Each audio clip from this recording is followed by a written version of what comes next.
Fuck the left. This is some hyper online, super privileged shit. Don't care about the left. I don't owe it my loyalty. This one here, I hate more than any of the other statements. Folks, there's a problem with the left, and I'm not simply saying that because I am the subject of criticism on the left. No. We can't win any confrontation with the far right unless this changes, because the left has alienated the average person, which in this case is me, with a focus on niche, boutique issues. And it needs to focus on outreach specifically towards the white working class, a term I've adopted in this context because it sounds less racist than just saying white people. Well, working class generally. Like, this is also something I just would like to point out as a little side note about the left. When they're like, yeah, we need to engage with people who aren't hardcore wokescolds, they go, oh, you mean white people? Well, I mean, some of them are white.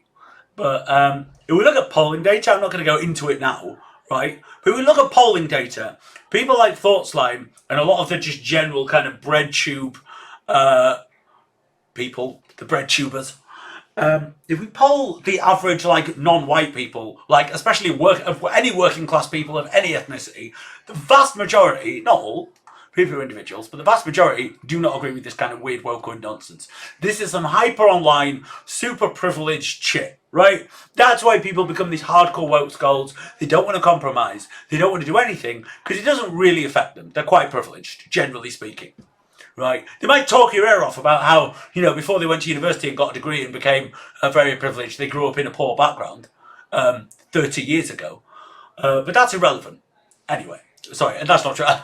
I don't know though, just to be clear, I don't know that Thoughtslime has ever said that. Christ, that sounds like pouring with sweat. I don't want to go too much over their appearance. I feel a lot of people do this. But I mean, I don't know how hot it is there. I'm just saying But actually, it is just racism mixed with a little bit of classism, actually. But don't worry, there's enough plausible deniability to gaslight anyone that points that out. See, we can't... I want to say observe. Everyone already mad in the comments claiming I said some imaginary shit like white people can't be worked. No, nobody said this.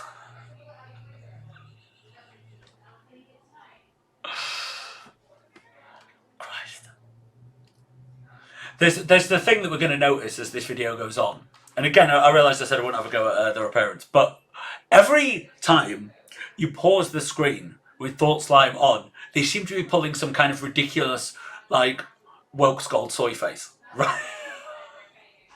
Right? It's like every time. It's like, look at that. It's like, they don't actually look like that when you watch them talk, but then it just seems like every time you pause. Anyway. Can't let partisanship divide us. Hey, you ever notice that a lot of people say that kind of stuff and they say it right and then they follow it up with some of the wackest horseshit you've ever heard in your entire life? Just some real garbage brain shit from an idea dumpster. Ideas so fundamentally without value that you throw them out, you can't even recycle them. You just throw them right in the dumpster. And here's the thing about the left. Can we talk for a minute about the left, please? Why is nobody talking about the left? There's something I simply must say about the left. My thought on the subject is fuck the left. I don't care about the left. I don't owe it my loyalty. See, this is where, again, every time you pause, just some kind of terrible, I'm scolding you. Now I feel like, I realise they're going to make a bigger point. I think the general point is that the left isn't a thing. But as you go further into the wokescold thing, it's like you divorce yourself further and further and further from any semblance of mainstream ideas. So that even the idea of the left seems terrible, because most lefties you talk to, if you talk to normal lefties, I know normal lefties, I know not offline, socialist, communist, very left-wing people, and not even just offline ones, on Twitter, especially in the UK politics stuff, there's some quite far left people who are perfectly normal, who you can have quite a good conversation with, right? But the thing is, they don't agree with every ridiculous, super online, super in inverted commas woke, because I don't really like the term, Right, 'cause what does it mean? Right, if you talk to rightoids about like what woke is, then I suppose I'm woke. I have no problem with trans people. I'm anti-racist, whatever. Right, I don't like right, but we've all seen the terminally online shit you get on Twitter, right? Neither do you. The left isn't anything. It's not a group of people. It's not a tendency. It's not an ideology. The left is not even like a coherent set of goals or policies. Wokescolds. Not having heard their appearance. Okay. Just every time, the face that they're pulling is so, like they're talking normally, right? But you can see that it's, you don't realise what you're doing, lefty. It's like, yeah, the left is a thing. I'm sorry, right? The reason, like, although the division of politics into simply left and right is super reductive and doesn't, I agree in the sense it doesn't tell us a gigantic amount. But when we're talking about the left in politics, we generally know what we're speaking about, right? We're speaking about people ranging from, say, left liberals to like socialists, right? That was probably what you would call the left. The left does not exist, aside from as a rhetorical device used to mean like anybody who considers themselves on the left, or anybody who considers themselves on the left would consider to be like their pals, their buddies. There is no consistent set of beliefs that unites people on the left. No economic theory, no social policy, no guiding principle. You'll hear the term... Well, there's generally a principle, right, about building more equity, right? If someone's trying... Because I think that's generally the thing that, like underpins the left, that the goal is to get some sort of equity, right? Whether it be racial justice, whether it be with economic justice, right? Right, like, you know, that's generally the left. So you're talking people might be arguing for progressive social policy, they might be arguing for, just simple left of centre policies like progressive taxation, more public services, or maybe they're like going more towards socialism. Going more towards socialism, fair enough. If you want to just say the left and not include like far left, centre left, then fair enough, all the way to communism. But there's generally some attempt to build some kind of equity. Hardcore anarchist revolutionaries to neoliberal ghouls who at least don't actively seem to want to feed gay people into a wood. Ghouls. Does that say fat cunt? I realise it doesn't. I think it's like the campaign for nuclear disarmament or something. I don't know, like anti-fascist or something. But just look at it. Fat cunt. Yeah. It does, doesn't it? Come on. But also, what actually is neoliberalism? Because a lot of people on the left, and it's not just like crazy wokescolds, there's a lot of people I respect and like, they're always like neoliberals. But it seems to mean anything from like Tony Blair to Margaret Thatcher. And it just seems this hugely broad, and fair enough, I suppose I'm defending the idea of the left as a broad thing, but it doesn't actually seem to be a coherent ideology outside of you believe in capitalism. Like, it seems to be you believe in capitalism, but you have some sort of liberal social values. And it's treated as inherently bad. Like, it is like, yeah, I feel like it is like calling somebody fat cunt. It just doesn't, right? It's like, you neoliberal. I've never heard somebody say it in a positive way or identify as a neoliberal. I've never heard anyone go, you know what, well, as a neoliberal, it just seems to be something people who don't like capitalism use to attack people who believe in capitalism but maybe aren't far right in some way. Chipper right now, and like everything in between that too. And pseudo left grip. You know what? Viewers might... You know what? That is the first thing that Thoughtslime has said so far that I agree with. Yes, they are a pseudo leftist grifter. 100. What a based. Wait, where's people that? Into a wood chipper right now, and like everything in... Based. That is based. That is exactly where Thoughtslime is. Pseudo left grifter. Between that too, and perceptive viewers might notice from the examples that I just gave, any such coalition is doomed. Those groups can work.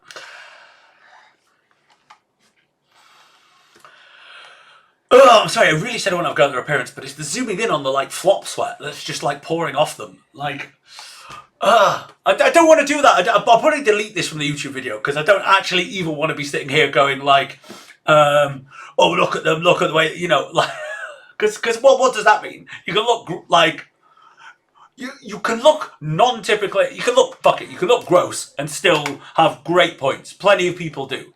Okay, plenty of people really do, and that's fine. And I'm not even saying Thoughtslime looks gross, just naturally, but the pouring sweat down the face and the zooming in, it just, oh yeah, clog. Anyway, right, here we go. Common goals. Right, prevent aforementioned wood chipping of the LGBT plus community, who actually, like, this is kind of... I feel like sometimes there's an overstatement of like how bad the mainstream right is in response to LGBT stuff. They're not good, and certainly in America, they're like pretty bad, right? And there's a lot of like anti-trans bills and all of this. But I kind of think if you poll the average person and speak to the average person, like they're pretty cool with adults doing stuff. There's some disagreement over kids getting puberty blockers. That could be important. I'm for it. I'm not anti kids having puberty blockers. I think there should be a process with the doctor beforehand. You shouldn't just hand them out, but yeah, I'm for it. But still, like saying that, mind you, I suppose they're just being silly and I'm being nitpicky. I am being a bit nitpicky because, like, you know what? I'm nitpicking. I'm like, it was slightly too hyperbolic, but they're being fun and silly. So all right, I'll let that slide. I'm being a bit of a dick. Might be cool if there were some social welfare programs. Geez, private healthcare seems pretty murderous idea. What? This is what I mean about the extreme stuff. I think, right, the fact that the US doesn't have some kind of universal healthcare is pretty fucked up, right? But it's not murderous. And also, they said private healthcare. Like in the UK, we have the NHS, but we also have private healthcare. Like I get private healthcare through work. So when I needed tests, it would have taken 6 months to get an appointment on the NHS. I'll go privately, right? I needed endoscopy or whatever. I had to go see a specialist. Went privately because I get it through work, right? But I don't think it's murderous, especially when there's a national health service. So, like, what do they actually mean there? I mean, what does Thoughtslime actually mean? Do they mean any form of privatized healthcare system? The American system isn't murdering people. It's just quite an unpleasant system that saddles people with a lot of debt. It's really bad. It is really not good, right? But this is just hyperbole. This is just pure hyperbole. Mutually exclusive, end the violent exploitation of the working class. Okay, especially those in the global south versus lol nah. What? Sorry. Is this like who is like, no, you know what? Right, we shouldn't end the violent exploitation of the working class. Right? Who actually is doing that? This is the problem. Say, end the violent exploitation of the working class. Whereas what they really mean is abolish capitalism. Is this ludicrous hyperbole when what they really mean is abolish capitalism? Which, yes, most people don't agree with. Ending imperialist forever wars versus, I don't know, maybe let's do them harder. Do anything at all to solve the problems in the world versus vote more. This one here, I hate more than any of the other statements. This, do anything to solve problems in the world versus vote more. Because this is the mentality of like this section of the left. When you're like, hey, why didn't you try and vote for something? Why didn't you try and vote for policies that are actually going to help, that are actually going to make a difference? And of course, it's not just that they don't want to. It's that, first of all, they think it's an either or. So either we vote in elections, right, and try and change things that way, or we do something in the world to try and solve problems. Well, we can do things. We can protest. We can try and like build some sort of charity that goes and helps people. We can do all of these things. But at the end of the day, if you want to actually change anything properly, you really do need to vote for governments that are going to do change. So we can try and should try change things on an individual level, charity, social programs, go help out a soup kitchen. That's great. Okay. But don't go, well, I'm just going to let a load of conservatives come in who are going to make all of these problems much, much worse. If you care about this stuff, yes, vote for governments that are going to get as much of your policies that you want, that you support, like, vote them into power. Yes, right? This is not mutually exclusive. The fact that you think people telling you, why don't you actually vote and try and make a difference and try and change something, when you think that people telling you that are idiots, right? And that actually you should do something to change the problems in the world, and your idea of do something isn't any of the shit that I mentioned. It's come on YouTube and do these kind of fucking videos. That's the do anything at all to solve the problems in the world that Thoughtslime's talking about, versus vote more. Everybody who's voted has done more than anything in any of these videos. I'm making videos like this. I don't think I'm going to change the world. It's just fun. I like arguing with people. I think the arguments that go on online are insane. I love that, and I want to come and take part in them because it's fun for me. Together over common goals, but also they have mutually exclusive goals that at some point they're going to need to resolve. And that's good. Like, to be clear, that's a good part about that. That's a good job. That's part of coalition building. You set aside your disagreements, temporarily if need be, to achieve something desirable to all parties. But at some point, you got to go, hey, there's also stuff we disagree about. What are you going to do? And then have a big argument. There are degrees of disagreement, though. There are some disagreements which, although we might not ever be able to resolve, we should by no means tolerate. Disagreements whose effect, though we might not ever be able to resolve. It goes too fast. I can't see what this bloody says. Some views are not tolerable. It's not censorship to tell someone to fuck right off. I agree. But by fuck right off, they mean get them banned from the internet completely. Some views are not tolerable. But this is the problem. What do you mean by not tolerable? Like, yeah, if someone's a Nazi, I'm probably not going to be friends with them. But I think they have a right to speak, and I think I have a right to challenge them.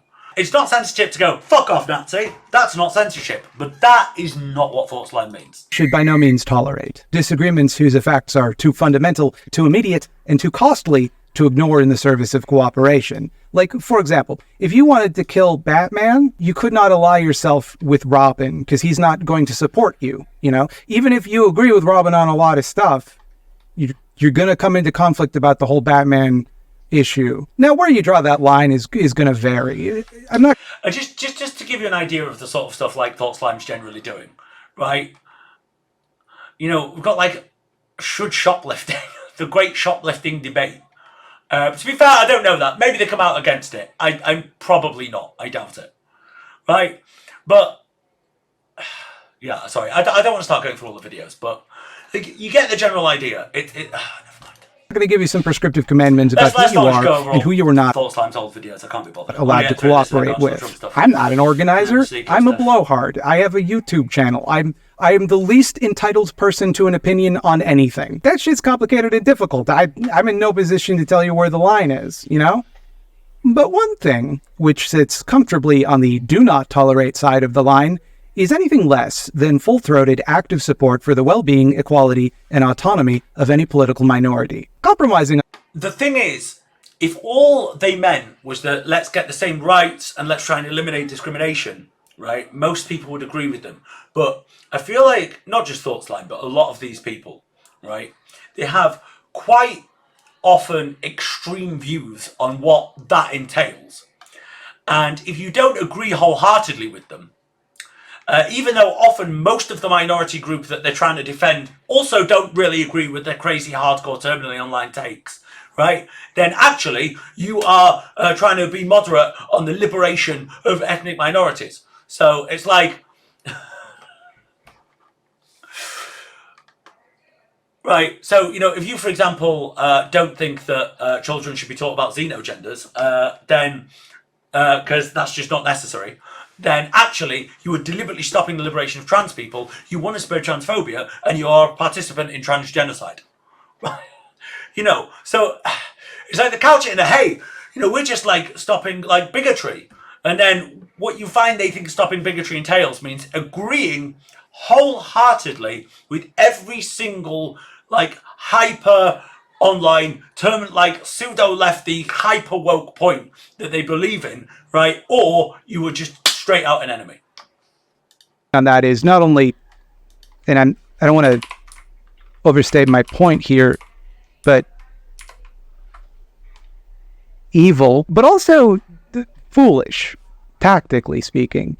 Because like, if you're in a situation where it isn't tactically foolish, if you have a goal where it makes strategic sense to throw a political minority under the bus, then probably what's happening there is your goal sucks. You have an asshole goal for shitty asshole guys that an asshole might have. Concern trolling for the well-being of the left invariably presents itself as the moderate, sensible, popular position. Anything these people don't like is too unrealistic, too utopian. You'll never sell it to the normies. There's plenty of room for disagreements. There's plenty of things that don't have that much chance of coming into being yet. Like if someone's a socialist, right? It's unlikely we're going to abolish capitalism or replace it with socialism. But we can have discussions. It's when you take this hardcore position where on any issue, if it's race, if it's trans, gay, whatever, you have to take the most extreme position possible. That even, again, most people from whichever minority it might be don't really agree with themselves, right? And then if you don't, you are a bigot. Right? And that's where people take issue and go, you're just turning off normies. Because any normal person that looks at this kind of nonsense, right, is going to be immediately turned off. And then we're not going to get anywhere with liberation. We're not going to get anywhere with defeating transphobia, with defeating racism, with defeating all of these things, right? Because you are making a load of extreme points nobody agrees with or takes seriously, right? And so if no one takes you seriously, you will achieve nothing. Frustratingly, this type of rhetoric is used even when the position of the people using it is less popular or less credible, or in some cases, flat out trash brain garbage for idea babies to piss and shit their brain diapers with. These people don't argue that their position is more logical or morally superior, just that it's the best we can do right now, so it's better than nothing, right? Like, again, it's the vagueness without any specifics. But what they're actually talking about is like people who don't agree 100% with absolutely every single terminally online, terminally like Twitter brained point that these people bring up. And then if you don't, you are like a bigot and you are far right and you are an enemy, right? And we should tell you to fuck off, by which we mean just erase you from the internet. You know, if you can't get on board with this, then you're just a saboteur, letting the perfect be the enemy of the good. You're gatekeeping, you're wrecking. When this logic is weaponized against political minorities, it usually goes something like this. Yeah, like I agree, obviously, with what you're saying. In theory, in a perfect world, it's just right now, in this political climate, it's very much, it's too complicated, you know? It's so controversial what you're saying, even though, again, I totally get it. It's just most people won't. I'm sorry, it's just not even such a bad argument, right? It's like, another great example, right? In the 1960s, in Britain, it was illegal to be gay. Like, it was a crime if you were gay. They would just arrest you and put you in prison. Now, in the 1960s, when we're trying to fight people making just being gay a crime, right? Although, even back then, I still would have thought, absolutely, gay people should have the right, equal marriage, should have all of these things. We're probably going to try and get rid of the discriminatory law rather than go, hey, what? You think we should abolish, you agree with me, we should abolish the homophobic laws, but you don't agree they should marry? Fuck you, you're not part of our movement, you're an enemy, you're a bigot, fuck you. It's like, no, there was no way in 1968 you were getting equal marriage. 0%. Never going to happen, right? So, however, what we did get was an end to homophobic laws, right? So at that point, yes, abolish the homophobic laws, okay, and then let's move on from there. So, yes, we might say, hey, well, obviously I support, this position, but yeah, you have 0% chance of getting this through now, and if we keep banging on about it, we're going to alienate everyone, when actually there's a much more pressing concern that we have to deal with now around these issues, and we can deal with that, and then we can move on to other things. Let's see what we can get through now. Let's do the maximum we can get through now. Let's do that. Once that's done, we don't go, well, we're done now. That was all. We only get one go at this. We continue. We carry on. What you're saying is, hey, currently, I want A, B, C, D, and E. Currently, we can only get A through, and we can probably start laying the groundwork for B. Right? And what Thoughtslime's doing is going, no, unless you want C, D, and E right now, you can fuck off. I hate you. You're an enemy. I want nothing to do with you. Right? And that, I'm sorry, is how you lose. That's how nobody gets rights. That's because you lose. Right? I want to win. Right? And I want to keep winning. And also, can I say also, why are we spending so much energy on the needs of such a small group of people when it's going to turn off the majority citation needed? We got to think big picture here. Let's look at polling data. And that makes a certain surface level sense to a particular type of asshole. But there are some... Oh, okay. So yeah, again, so if you believe that, you're also an arsehole. So I'm also an arsehole because I believe that. So yeah, to a certain type of arsehole. You see, this is what I mean as well. It's also the attitude, and this isn't necessarily everybody who holds Thoughtslime's beliefs, but of people like this, of this kind of work, called, they just come off, even if you agree with everything they say, as like just generally unpleasant. It's just quite nasty, unpleasant people. With this argument, firstly, and this should go without saying, it's cowardly. It's the type of argument you can only make if you're a complete spineless chicken shit. A moral infant. If you make this type of argument, really, it's the person that goes, hey, let's push for the maximum we can get now, and then let's keep pushing, and eventually we'll get, maybe to the end. All of us go, no, I want everything now. Ah! Which one of those is more like a baby? Which one of those is more like a baby throwing all of their toys out? I'm forced to assume you are, at this moment, concealing that you've been bitten by a zombie. Secondly, consider this little thought experiment. I got a little brain tickler for you here. Whose support do you think will be more valuable for you? People whose material well-being specifically depends on your success? Or people who don't really give a shit either way? People are so disinterested that the slightest discomfort will stop them from engaging in the issue. I think the majority of voters, because I think that's how you get change. So when the majority of the population wants something, politicians even before elections, start to shit themselves and go, oh shit, everybody wants this. We're all going to start pandering, right?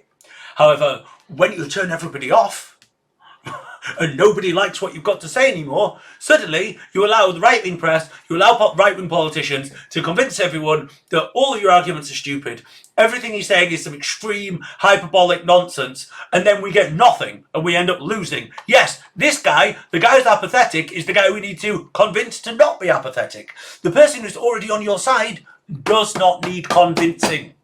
Okay, this is something like I just wish like the online left, and to be fair, sometimes the left generally really would understand, is that people on your side don't need to be convinced. Yes, it's nice to galvanize them. Yes, you should throw red meat to the base and get them out. Okay, so we can generate energy, so we can generate momentum.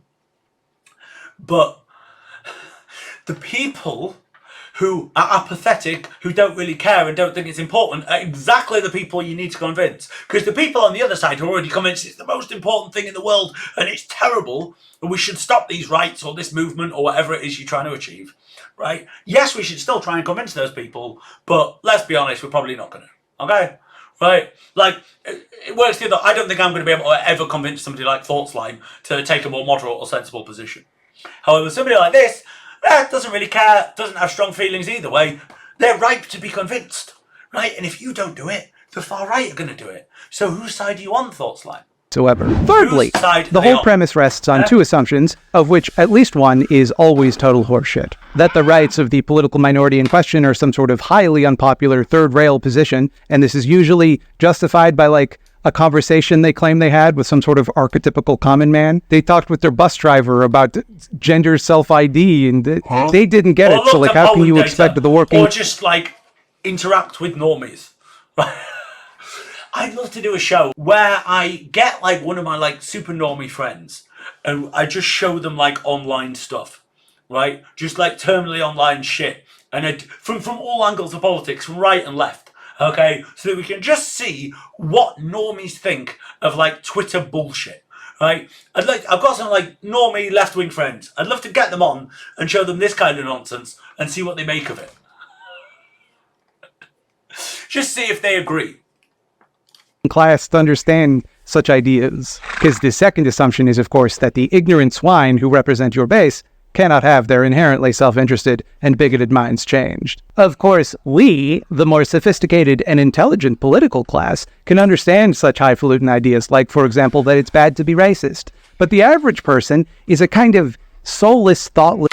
Okay, this is what I hate, right? Is that when again, it's this downplaying. It's, hey, all we're saying is it's bad to be racist, right? But that's not what they're saying. Right? What they're saying is you have to agree with all these hardcore, like, super woke positions, right? Or you're an enemy. You have to believe that there's no point trying to convince someone who doesn't agree with you. You have to believe that's a waste of time, right? Otherwise, you're a coward arsehole who's turning your opinion, who's just too scared to put forward what you really believe because you want to do convince people? What are you going to do next? Tell me to vote more? This machine? They exclusively seek base pleasure and avoid discomfort. They're incapable of reason or empathy or any higher form of thought, really, and we're like unto gods to them. We must shepherd them carefully, lest our enlightened thinking move too fast, frightening and confusing their primitive, superstitious little minds. You see, you dumb... No, I'm just saying the average normal person isn't as switched on to a lot of these issues. It's not because they're thick. It's just because most people, like, maybe they read a newspaper, watch the news, and that's where they get their information from, right? They're not sat here all day on Twitter reading these completely esoteric far left arguments. So yeah, if you just start making them to them, you sound a bit mental. Utopian baby. If we fight for something so unpopular or out there, as the logic goes, it hurts the broader and more achievable goals of the left. Yes. You know, absolutely. The ones I support, not the ones you support, because we have to be willing to compromise. I don't want to alarm you, but the far right, they're on the verge of winning. They're one election away from taking the whole pot. Okay, they're gaining momentum every day, and the only way to stop them now, I hate to say it, I really do, is to do the things that they're asking for. Is to specifically do the things that they're... What? I'm sorry, how is saying let's try and have some sort of sensible consensus, right? How is any of that saying that the far right... Sorry, that we should give the far right what they want? The far right! Like, so by saying, hey, you know, let's argue for trans rights and all of that stuff, let's maybe not spend as much time talking about how we should teach kids about non-binary and xenogenders and maybe save that for a future date. How is that, if you say that, then that means, no, you want to give the far right everything they believe on trans people? No. The far right want to spread bigotry, they want to oppress people, they want to take away people's rights. I want to give people rights. I just think the best way to do that is through sensible discussion, right, where we have like proper arguments and we're going to reach logical points that the majority of people in society will agree with, and then we can get change, right? It's the downplaying of what they believe to they're just saying, hey, racism's bad. And then the hyperbole of, oh, you don't agree with everything I believe? You just want to you're a coward who wants to give the far right everything they want because you think that's how you stop them. What? Now, I hate to say it, I really do, is to do the things that they're asking for, is to specifically do the things that they're agitating for. That's the only way to stop them. They want us to do that because it would stop them and make them less powerful. And, you know, plus, like, if they do win, like, you know, I'm white, so if they want to do racist stuff, I would bet. See, the problem is, Thoughtslime has, like, stayed pretty vague in this video. So, right, let's have a little look at Thoughtslime's Twitter, because I just want people to get a general perspective of their views, while they sit here making out like, hey, if you don't agree with me, you're basically supporting the far right. The reason a lot of jagoffs think the left side is this discussion of male loneliness is because they only bring up the subject to deflect from discussions of patriarchy. In situations when it's appropriate to tell them to shut the fuck up, even if the subject is otherwise important. Men aren't lonely because these mean old feminists point out the bad behaviour. The loneliness does not refute male privilege. It is in fact a result of the same factors which grant them that privilege. They'd be less lonely if they internalise the criticisms that feminists offer. In this way, male loneliness comes to function like the term white working class, an otherwise neutral descriptor that's used to obscure actual power relations and present the suffering of the dominant group as uniquely important, rather than, you know, the proportionate share of the misery of their own domination the proportionate share of their own misery the domination causes. Not anybody's fault as an individual, but it's our responsibility to fix. So again, so these are the sorts of views you're going to get. Men are lonely because they don't internalise the criticism feminists offer, and that you're basically just getting the proportionate share of the misery your own domination's caused. So you're a man and you're struggling to make friends and you feel disconnected and alienated, which, you know, is usually something that proper lefties talk about. You've been alienated and left out of society. That's your fault. When trans-hating institutions like the Labour Party, I mean, like, Keir Starmer's done some pandering to the TERFs, right? I'm going to give you that. But to call the Labour Party, the British Labour Party, which is what I'm pretty sure he's talking about, as like trans-hating institution is fucking mental. Okay, I'm sorry. No, Again, so I think we're getting an idea. I think we're getting an idea of the sorts of opinions Thoughtslime thinks you have to have, otherwise you are a terrible racist. Nobody's a woman from birth. People are born as little babies. People are still born with a sex, though. That's what people mean, right? Totally pro-trans. Even people like Thoughtslime, they want to be non-binary. Okay, so yes, but again, that's it. You have to believe that you were born genderless. Again, this is what I mean about the extremist views that Thoughtslime actually has. That is actually what Thoughtslime's saying you have to believe in order to not be an arsehole who wants to give the far right everything they want, right? I hope we've got a good picture now. I hope we've got a good idea of the kind of thing we're talking about here. These compromises, of course, are always in service of power, in service of the status quo, in service to the exact structures we are meant to be opposing by making these compromises. It never works in the other direction. Never is the more moderate left asked to adopt a more radical position based on its popularity, feasibility, or outright necessity. Really? Because until 2019, in the UK, Jeremy Corbyn, between 2016 and 2019, was leader of the Labour Party. And I'm sorry, if you were a moderate lefty, you had to shut the fuck up, right? Or risk deselection. So, yeah, I've seen that happen 100%, right? I knew loads of I knew moderate lefties who were like, I don't know what to do. Not even that moderate, right? I remember there was a girl I knew, and she said to me, yeah, you're Labour, aren't you? Because she was a big member of the Labour Party. I was like, no, I'm a Liberal. She said, no, but you used to be Labour though, right? I was like, no. She's like, oh, I'm not sure we can be friends. Literally the fact that it wasn't hadn't been Labour at least at some point, put her off. Saw her again 6 months later. She's like, I had to leave Labour. I just couldn't deal with it, with the toxicity. Because even her wasn't far enough for them, right?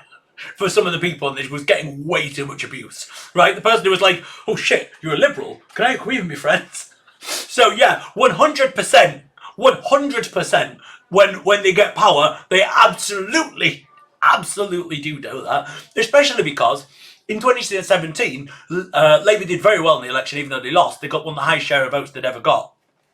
And that made a lot of moderate lefties go, oh, do most people agree with these left-wing policies? And I think actually there's a large majority for some of the policies in 2017.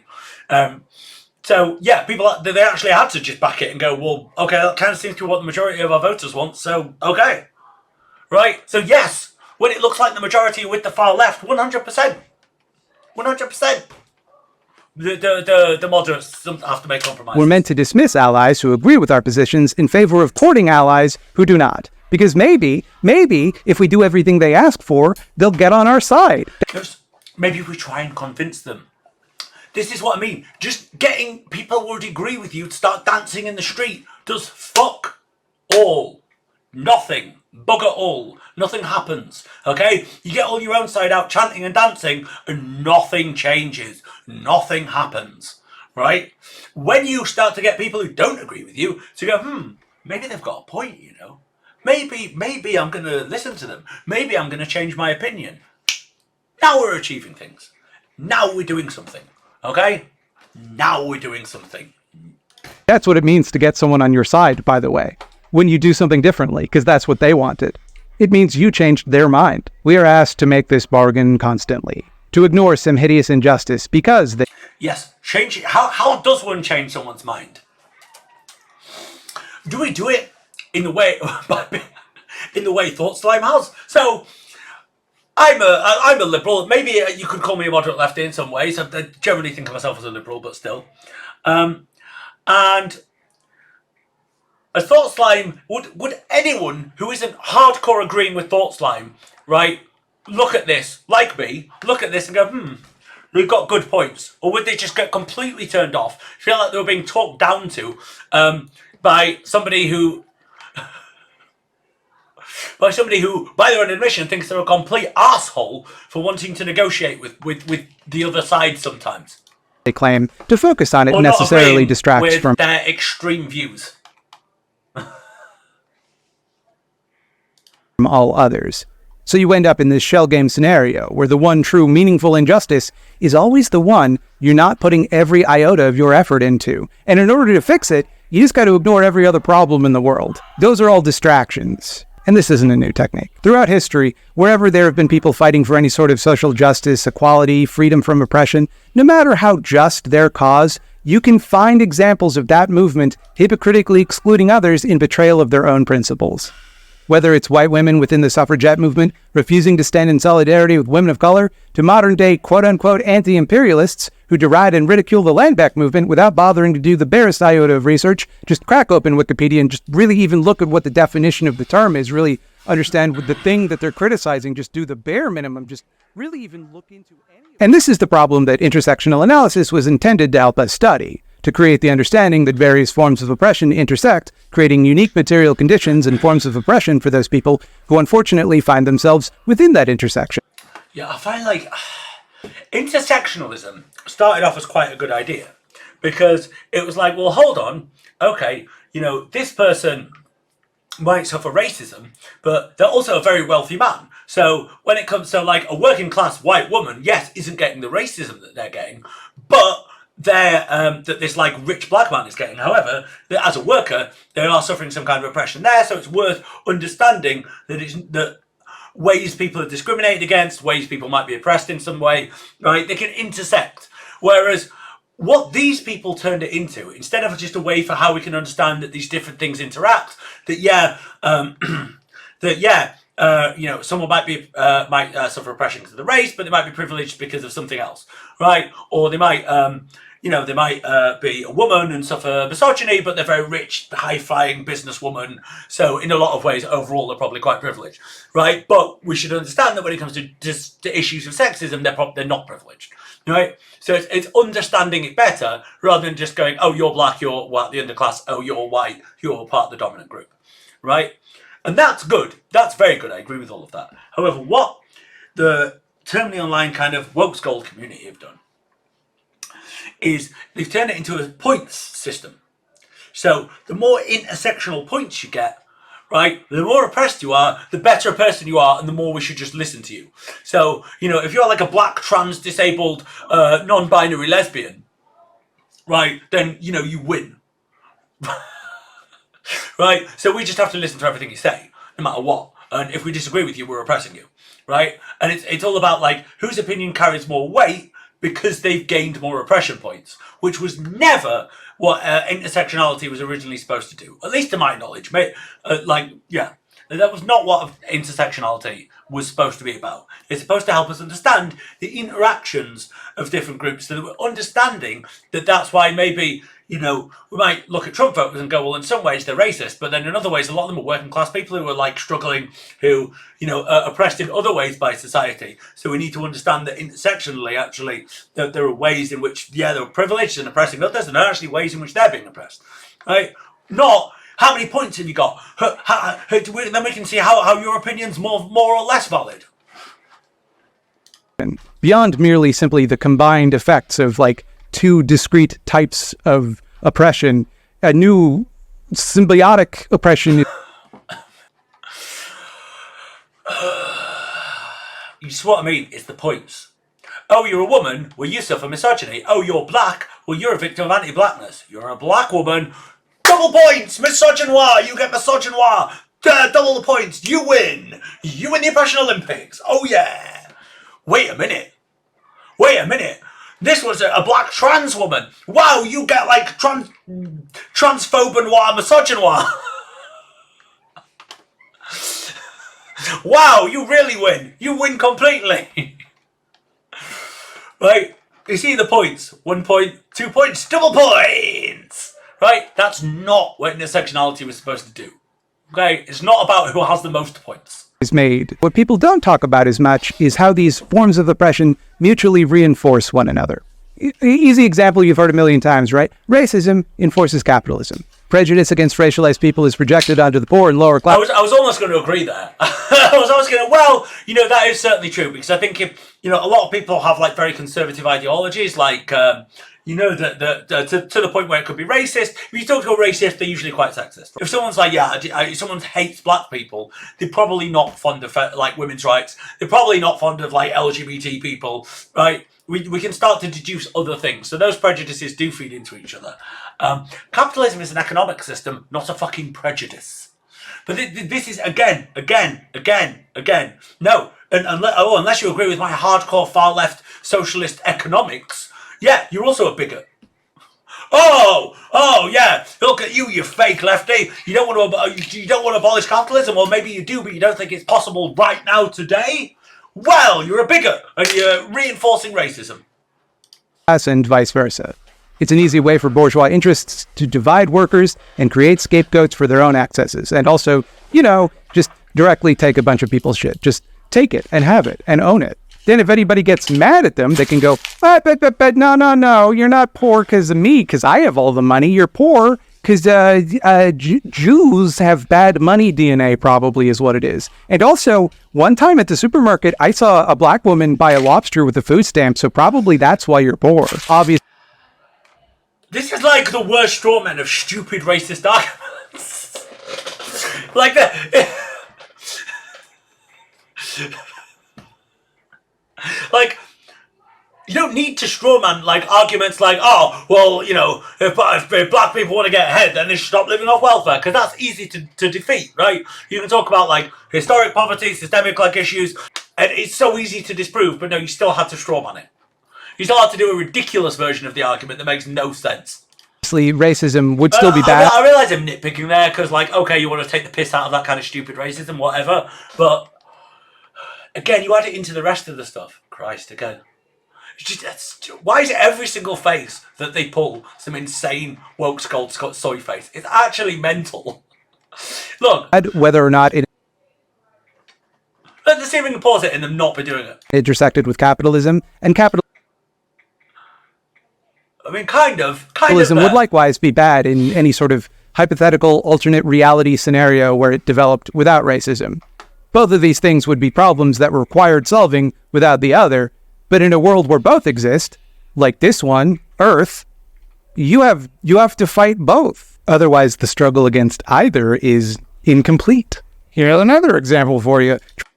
I agree.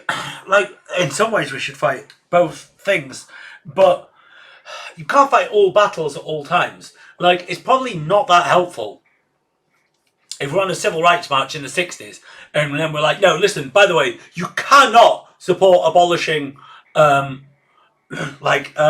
segregation unless you are also for trans rights.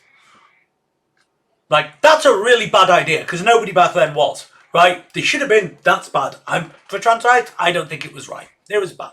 Okay, but nobody back then was. So you would have just fucked over the civil rights movement. But somebody like Thoughtslime wouldn't care. But interestingly, for a reason that they brought up, because they're privileged and white, and it doesn't affect them as much, right? If they were actually on the ground dealing with a lot of this shit, right, maybe they would care more about getting things done. Not necessarily, because, like, I'm not saying it would turn them clever. But, do you know what I mean? There is an element of that, right? That it's like the upper middle class, quite privileged, often like white, not always, but often white, black people who are sat online going, you want to negotiate, or you want to talk to the other side. You think you should convince evil scum who don't agree with me. You're as bad as a Nazi. Do you know what I mean? It's always that kind of person, right?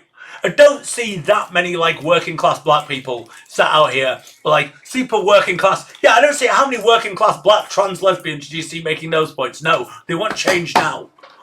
Trans misogyny reinforces misogyny classic. The ways that trans women's bodies and behaviors are scrutinized and demonized are then ported from the trans engine to the cis engine, which actually is pretty easy because that's the engine it was developed for, and used to control the bodies and behaviors of cis women.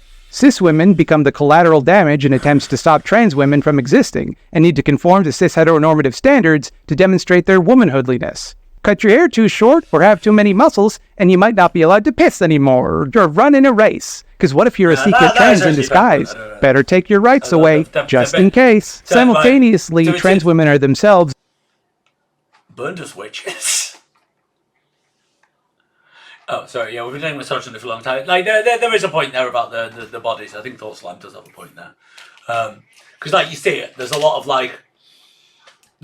talk about, like, because a lot of transphobes kept talking about how masculine they think certain trans women are. They kept obsessing over it, trying to do transvestigation and figure out who the secret trans are. And then they start just like, there was a video a while ago of a lesbian being thrown out of a toilet in America because someone thought they were trans. The collateral damage in patriarchal attempts to control cis women, to firmly establish the boundaries of the feminine. Actually, that witch burning image is a great example. We have not eliminated misogyny, right? There's loads of misogyny still around. And yet, have we not come a fucking long way from the time when a woman was like intelligent and unmarried, so we'd just get annoyed with her and say she was a witch and then like burn her at the stake, or in England they'd hang her. It wasn't considered heresy. It's considered just a crime, so you'd be hung. Or beheaded if you were noble. Right? Like, have we not come a long way since then? Like, this literal image is a brilliant example of why, hey, okay, in 1570, saying, hey, let's just give complete equal rights to women was probably a bit difficult. I would have still said it, but having a campaign for it would have been a little bit difficult, right? Whereas saying, let's not kill women who some kangaroo court have decided is a witch, right, might have gone down better, right? That might have actually gone somewhere, right? But Thoughtslime saying, no, I'm not fighting against witch burning until until everybody's cool with basically gender abolition. The collateral damage in patriarchal attempts to control cis women, to firmly establish the boundaries of the feminine and police the bodies and identities of all kinds of different women. Some tall, some short, some of them have swords. All women. In both of these examples, you cannot fight one problem without fighting the other. If you try, you're just putting it in another place for it to get stronger later and come back and get you. You're not dismantling an oppressive structure. You're just asking for permission to be let into the oppressing group. And I can't exactly judge anyone for that. I am the beneficiary of all oppression in the world. But I would like to extend a word of caution, if I may. If you do manage to get put into the in-group, that's not going to last forever. Helping the people who are oppressing you now cook up a new way to oppress someone else, you can imagine how that plan might backfire, right? Ironically, the right seems to understand this better than the left sometimes, but like in the backwards brain way that they don't really understand anything. They'll label any attempt to advocate for marginalized people as communist, as an evil Marxist plot. Like, there's a famous photo of a shithead in Little Rock, Arkansas, protesting school integration in 1959, holding up a sign that reads, "Race mixing is communism." While I doubt that this... Yeah, to be fair, I mean, that sign sometimes is just one of those things you still think about. You still think about some of the stuff from that era and you're like, Jesus, it's annoying how fucking stupid. Like, because you look at like Nazi atrocities and it's horrible, but there's an ignorance and a horrible vileness, evil to it, and to a lot of the propaganda, right? But then when you look at a lot of the stuff people say in this segregation, it's just thick as fuck. Like, it's... like, race mixing is communism. What the fuck are you talking about? Not that I'm saying, like, it's worse than the Holocaust. I'm just saying, right, that someone holding up that sign is worse than, like, an SS angel of death. I'm just saying, like, there's an extra layer of, like, just fucking pig ignorance to it, to the hatred, right, that makes it even worse in certain ways for me. This man had a robust knowledge of communist theory or a rich understanding of the historical and material reality of white supremacy, and I do disagree with the premise that race mixing is communism. He's not wrong to make the connection, right? What his pea brain has figured out is, you know, if you're going to advocate for some people to be equal, it's a slippery slope towards all people becoming equal. It's just that, like, that would be good, and he thinks it's bad because he's... Holy shit! Thoughtslime's fucking basically agreeing with him then. Thoughtslime now, like, so they did that thing where, like, here's what communism is, here's what race mixing is, obviously completely different.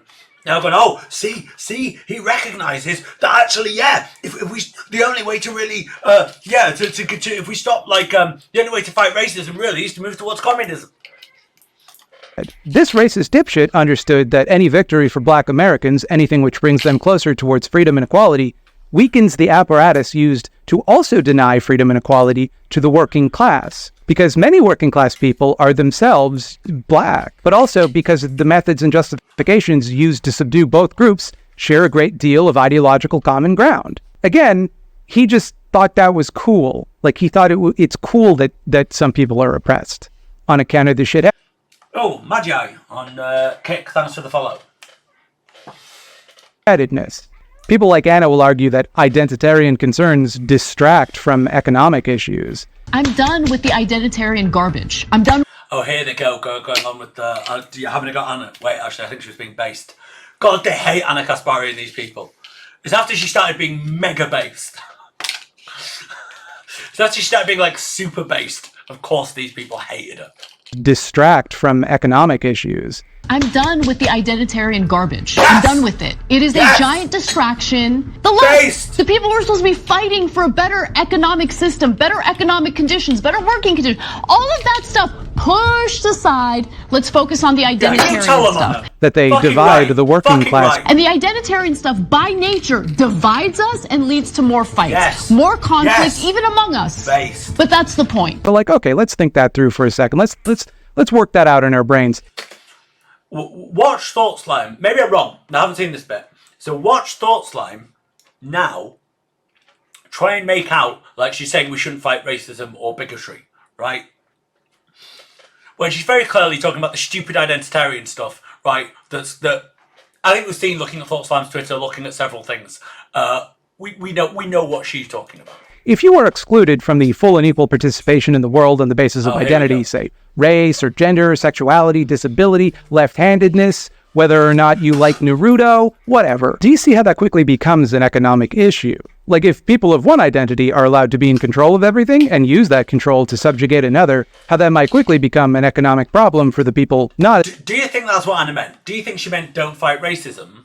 Or do you think she meant this terminally online bollocks, right? This terminally online hyper-woke nonsense where, again, you either agree with every insane thing that we post on Twitter or you are as bad as the far right. You're a coward. You want to give everything the far right want to them, right? Enemy. Do you think she meant that or do you think she meant don't fight racism? Which one out of those do you reckon?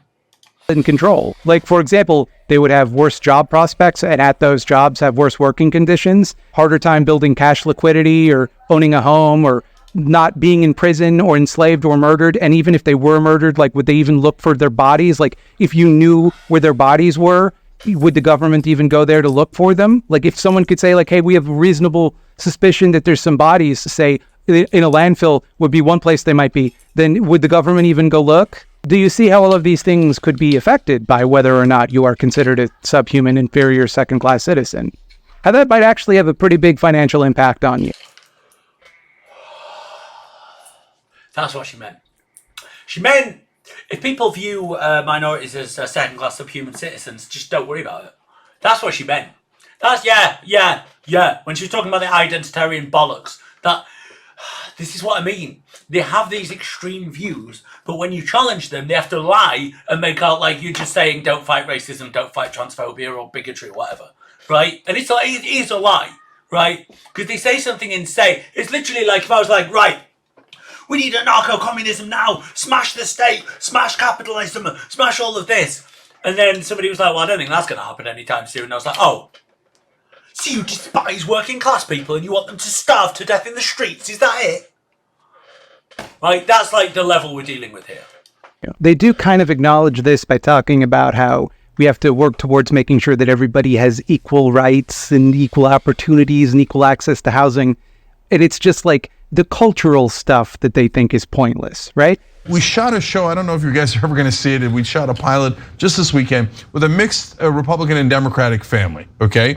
I asked them about trans rights, should they have the same rights, same exact rights in housing, employment, etc.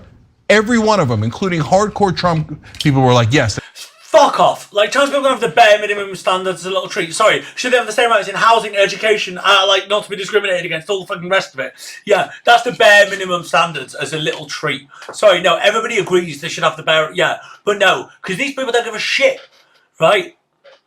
They don't give a shit. They don't really care. It's not like, hey, well, most people actually agree that we could actually probably write into law protections for trans people on housing, on education, on all this stuff, right? No, you agree with everything in my far left position, or you are Nazi. They should have the same exact rights. Yeah, exactly. When I asked about this topic, everyone the same exact rights as everyone else is the bare minimum. of them, except one, 6 out of 7 were like, no, not competing in sports. Where do you think the denial of those economic rights comes from in the first place? Yeah, you're right. It comes from the saying somebody went through male puberty and is 6'6" shouldn't like compete with women in a professional level. I don't care what your view is on the thing, because I get if you're an athlete and you realise you're trans, it's like, oh, career over. Like, okay, that's pretty sad, right? But again, it's like, hey, they want everything at the same rights, absolutely everything, but they're like 0.2% of fucking professional athletes who are trans women who've been through male puberty, right? Probably maybe shouldn't compete with cis women. Oh, fuck it, I don't want the rest of it then.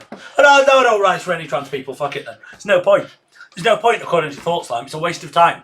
So it's like, hey, we could get consensus on absolutely everything across the country, apart from like 6'6" swimmers competing with 5'2" cis women, right? And that's it. That's all they disagree with. Other than that, we can literally have all the protections for trans people in law. Don't want them. Fuck them. Fuck it. No. All or nothing, please. All or nothing, or fuck you. You're worse. You want to give the far right everything they want. This is why these people will achieve zero. Going back again to that thing at the beginning where Thoughtslime's like, what was it? Oh, actually doing something to bring really change versus vote more. It's like, yeah, they think sitting here criticising everybody who doesn't agree with 100% of what they believe, calling them Nazis, calling them assholes, they think that's doing something. They think that's trying to affect real change, right? It's doing fuck all and just hurting everybody and allowing the right-wing press to use you and your stupid arguments to try and mock all the rest of us who actually want real change and know how to talk to people we don't agree with. It's like, what do you think caused people to want to do that? Do you think maybe that, like, if you spend a lot of time demonizing a group of people and portraying them as inherently shitty, predatory monster goblins, that eventually that might lead you to want to take away some of those equal rights? And how maybe if you spend your time complaining that anyone attempting to change... When have the Young Turks been demonizing trans people as monster goblins? I'm sorry. ...those cultural narratives is a hysterical baby person, you might be contributing to that? But idiot activists, yes, I just called you an idiot. Activists go in there and go, no, I'm going to fall right into that trap, and I'm going to fight on the only losing ground we have so we can elect more Republicans. So, context. Czech is literally arguing in this clip that trans rights activists exclusively argue for the inclusion of trans women. How is he? How the fuck is that what he's arguing? He's saying they agree on everything. You just shouldn't bring in these silly fringe issues that nobody agrees with. Let's leave that to one side and let's get all the let's have the consensus on all the important rights that already basically exists. Pass more anti-LGBT well, 5 laws. minutes longer. The people who argue that it is divisive. Was it? Yeah, 5 minutes. Well, 5.5 minutes left of Thoughtslime. This is all I can cope. I'm so glad I wasn't like, you know what, we're going to go through some of their old videos and look at the points. And we just had a quick look at the Twitter. You know what, like, I'll probably come back to this, to Thoughtslime in the future, because, yeah, it's easy content, and they'll annoy me again in the future. I'm sure of it. Oh Christ, like there's a limit to be how much of this nonsense united with one another come in two general varieties. Either they're right-wing grifters who want to third position themselves into leftist spaces to spread their dipshit ideas around, or they're complete rubes, useful dolts, easy marks for the aforementioned grifters. And it is pretty useless to speculate which one any given person is, because as you can imagine, there's a lot of overlap in this right-wing propagandists pretending to be on the left, Strasserists, fuck me. So like Strasserists, and I think they basically, like, by this he means people like Cenk, people like the Young Turks, who incidentally actually do shit like start the justice stems. But there you go, easy marks, basically all libs based. Anyone with lots of flags in their Twitter handle. I mean, I've seen a lot of people with a lot of flags in the Twitter handle who were like hardcore, insane lefties, worse than Thoughtslime. So I don't even know where that's coming from. Dummies in general. Christ. That Venn diagram, but I do like there's nothing in between. Do have a rubric I like to use in these situations. A little test I use to determine if people are arguing in bad faith. When their position is criticized, A bad take is incompetent or actively malicious. What do we think? What do we think? And I don't know. I do not know what's going to be said next. Right? I saw a bit of this video and should have covered it. Didn't watch the whole thing. Right? So I do not know. What do we think that they like? So how much do we want to bet that whatever comes up next is the shittest and stupidest way to analyze this? Maybe I'm wrong. Maybe I'm going to be made a fool of in a minute, right? But how to tell if a bad take is simply incompetent or actively malicious? When called out about their dipshit ideas, it's going to be either immediately agree with you, go, oh, I'm so sorry, I had a wrong idea. Oh, you're obviously right. Or do they go, well, hang on a minute, I don't agree with you. Do they A, defend their position, explaining their logic, or ignore the criticism? Or B, do they defend themselves? Oh, wait, sorry, that was ignorant. Whine about how it's unfair that people are disagreeing with them at all and they kick up a big stink? Both of these happen to Thoughtslime. So when people say like, hey, why don't you stop attacking everybody who doesn't agree with you, right? You're wasting, right? You're just causing harm to your own side, to your own position. Then they are malicious. They are evil, bad people. So when people criticise Thoughtslime for being a wokescold, that's how you know they're evil, malicious Nazis. Think about it. People saying they're wrong is actually them being silenced, and making them be silent about disagreeing with you is what free speech means. But them disagreeing with you obviously shows that they don't tolerate disagreement. So they shouldn't be allowed to say that. The civil rights movement did not use the same strategies as the trans movement. They didn't barricade speakers they disagreed with in the classroom for 3 hours, right? This is based and they don't true. Agree. This is super fucking true, okay? Right? The civil rights, like Martin Luther King and the civil rights movement, were like incredible when it came to optics, right? Martin Luther King was extremely committed to non-violence, which optically is brilliant. Because if you have fascist police setting dogs and this and that on you, and you're going, I'll never be violent, I don't care what they do to me, I'm peaceful, I'm never violent, right? The optics of that are just fantastic. And you look great, and the people oppressing you look terrible, and that's why you won. Because that's not free speech. And it is a very handy rhetorical strategy because it means you never have to defend your positions. When challenged, you can retreat to a grandstanding speech about the importance of open debate and civil dialogue. You can tut-tut and finger wag about how rude everyone else is, and then claim that they're the ones scolding you. God, like, it feels to me like the worst time to accuse someone of scolding you would be right after you gave them an etiquette lesson and lectured them about how to disagree civilly. It seems like a scoldy thing to do, to whine and cry. Oh, wokescold. People don't call you a wokescold because you criticise people. It's because you act in this smug, self-righteous, anyone who disagrees with me is a cunt kind of a way. That's why they're accusing you of being a wokescold. That's what a wokescold is. And kick and stamp your feet about everybody won't let you disagree. Nobody these days will tolerate disagreements, but nah, you can disagree. By all means, believe whatever you want to believe. It's just that the thing you believe means you're a big doo-doo dum-dum. That's my belief. It's an open dialogue. Which brings me back. Everything Thoughtslime believes makes me think they're a big doo-doo. Back to the left. I ask you now, of what use is being part of the left?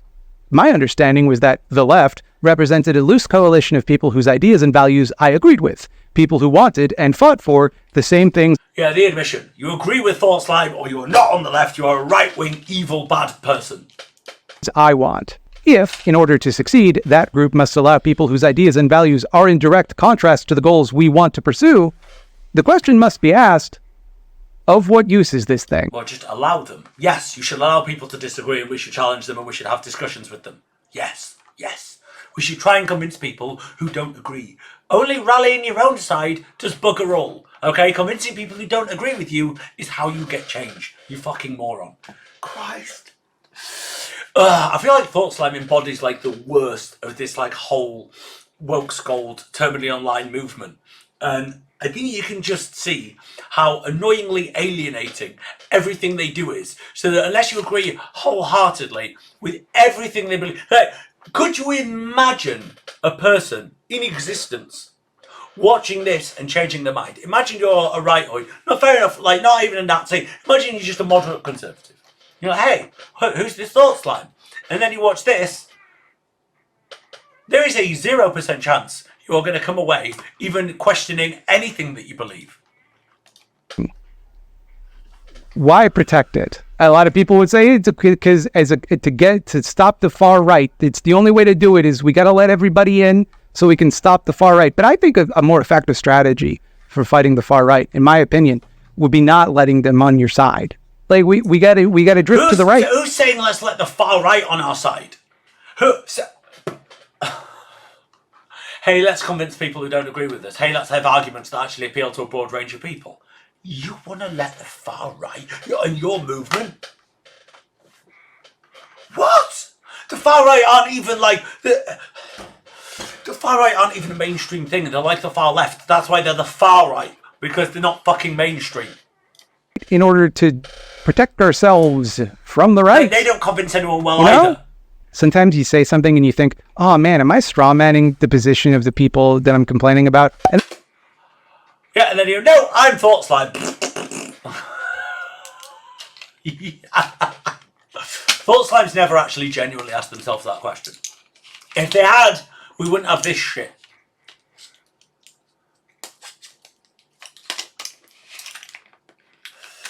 But imagine if the left and what was Cheng saying here? Imagine if the left and right wing got together to fight corruption. I know many on both sides will say that you cannot work with these monsters and you must be naive. Yes, I understand. What have we got together just wants to fuck the establishment? Well, wait, isn't that left and right wing anti-establishments getting together? Because that's clearly not going to be like mainstream out of either party. I'm not sure I agree 100% with Cenk here either. There's one group that has a realistic plan for getting money out of politics, and it's Wolfpack HCHQ. The idea is to pass an amendment allowing bribery through states. So you can do a convention that doesn't require Washington's permission at all. Then they just fucking tweet it, you know? Then they just fucking tweet it. They just X it out to all of their followers on X. I just think that if we're trying to fight the far right, it would be helpful to not form consensus with them on account of they want to kill a bunch of people and take away. Oh my god! Do you see how like Cenk says, right? Let's look at let's talk to some people on the right, and yet instead what we're dealing with is fucking Thoughtslime saying, yeah, it's the far right. It's the constant. This is why they keep saying far right, far right, far right, right? Because, right, I think most people would agree, okay, I probably don't want Nazis in my movement, right? So when you're like, hey, we should try and convince people, it's like, oh, you want the far right in your movement, which doesn't even make sense, because obviously I would still want to try and convince a Nazi. I just don't think I'd be able to do with many of them, but still, I'd still try. But, right, by saying, hey, we should reach out to people on the right, what you are actually saying is we should have, like, far right, extreme. But the problem is, even as I'm saying that, I'm thinking, but wait. I reckon even if you're a super moderate conservative, Thoughtslime probably thinks of you as far right. So, like, maybe I'm wrong. Maybe I do want what they mean by far right in the movement, because I think far right to them means anyone from left of centre rightwards. A bunch of human rights, and that really isn't the type of thing I want to compromise about. Like, there's really nothing that could make that compromise worth it for me, you know? And so, like, if that divides the left, I can live with that. Divide it up, baby. Cut that baby down the middle. I don't care who the left's true mother is. I don't care. Fucking balkanize the left. Who gives a shit? This isn't team sports. I don't care about my team winning. You know, what I care about is the goals that I wish to pursue.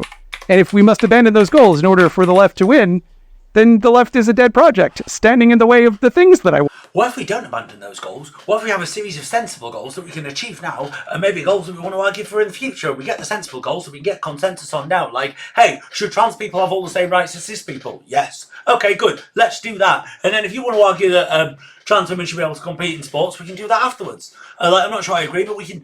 I'm not sure I agree, at least if they've gone through male puberty, right? But still, we can have that discussion later. What if we do what we can do as much as we can do now, and then later on we carry on arguing for these things? What about that? No. You want a fucking meme online with your fucking smug soy face, right? Achieving nothing, so you can just sit there feeling like this, self-satisfied.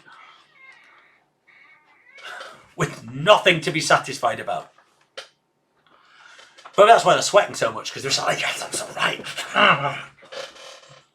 What? So, in conclusion, be wary of anyone. Sorry, I did tell we stop bringing up the face pouring was fine. Who tells you that by expressing your opinions, you have silenced theirs. That by advocating for solidarity, you are sowing division. That by disagreeing with them, you have somehow not allowed for the possibility of disagreement. That they know better than you the rate of progress that other people are willing to accept. That they represent normal people, the silent majority, the default human opinion, while you are aberrant and strange. Your ideas are off-putting and impossible to communicate. No, everyone else? That's not some schneid non-binary comment, right?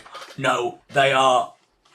Yes, you are aberrant and strange. Your views are aberrant and strange. What you believe appeals to no one. The way you act appeals to no one. Like, even if you had views that most people agreed with, you'd probably turn them off by the fucking end of it. The normal people out there, like me, are too stupid to understand those ideas. I know, because I go out and I talk to people sometimes. And you're stupid if you think that people will understand your smart ideas. Basically, anybody who tells you that the appropriate way to make progress is indistinguishable from the lazy, thoughtless positions of the reactionaries they claim to be the only ones positioned to defeat. Oh, that's such Thank you for watching. Oh, God, that was painful. That was actually hard to watch. I considered speeding it up, but I was like, no. You know what? You can suffer with me, and we're going to feel the full force of all of Thoughtslime bollocks.